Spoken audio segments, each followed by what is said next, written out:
Hi dear friends, welcome back to the channel and welcome to the next episode.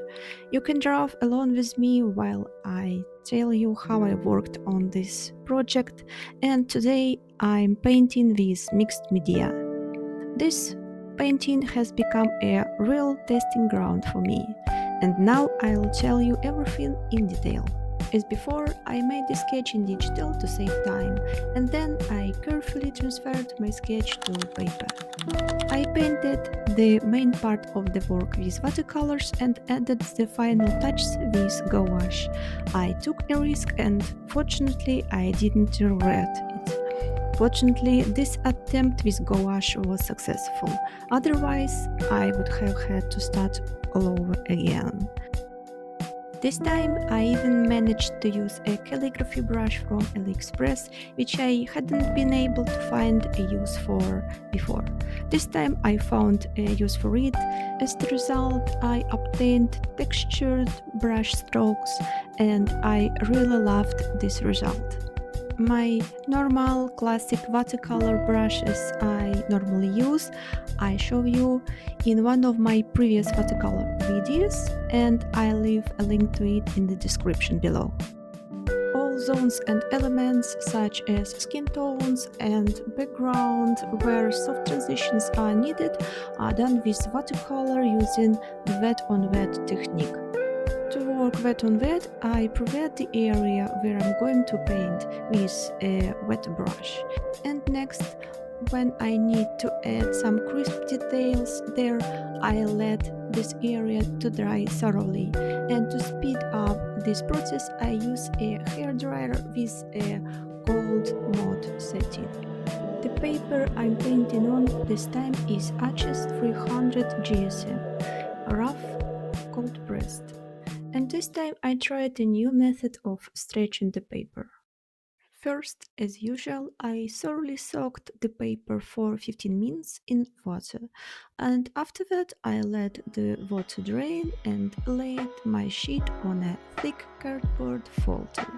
Next, I secured the paper with a wood stapler on top of the paper tape I used to tape the borders of the painting. This tape doesn't hold the paper at all. It's there only to avoid having to staple directly on the paper. Luckily, these borders will extend beyond the frame anyway, so their appearance isn't that important. Even if I pre-dry these borders, these edges of my wet paper with a paper towel, this won't help. The tape still won't hold the wet paper. So unfortunately, I haven't yet found tape that holds wet paper securely. If you know of any tape that holds wet paper, please let me know in the comments. But a stapler is a great solution. As a result, the paper didn't warp at all during the process of painting, and the finishing painting looks absolutely flat, just beautiful. After the work, I put the finished painting under a handmade press.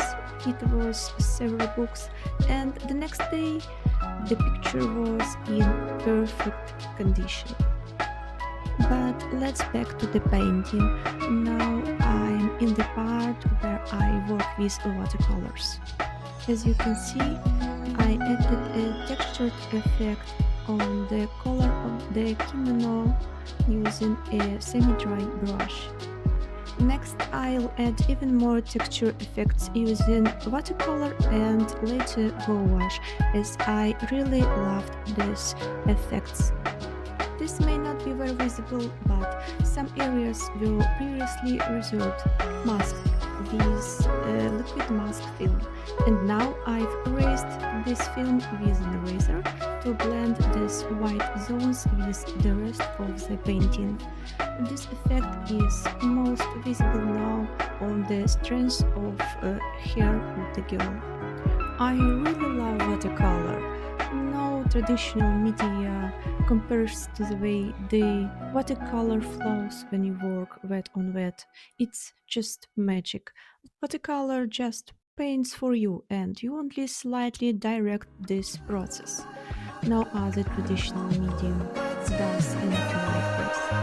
You can create a blurred background, add various effects by splashing water or salt, or by blending certain areas with a napkin to brighten them, or granulating watercolors. And these are just a few ways to create a variety of special effects with watercolors. While I'm painting, the weather outside changed a lot of times. We've had heavy rain and thunderstorms for several days now. So it's from bright sunshine to thunderstorms and thunder and lightning, and you can see how much the lighting changes on the video. And perhaps because the weather and the experiment so much in this new painting.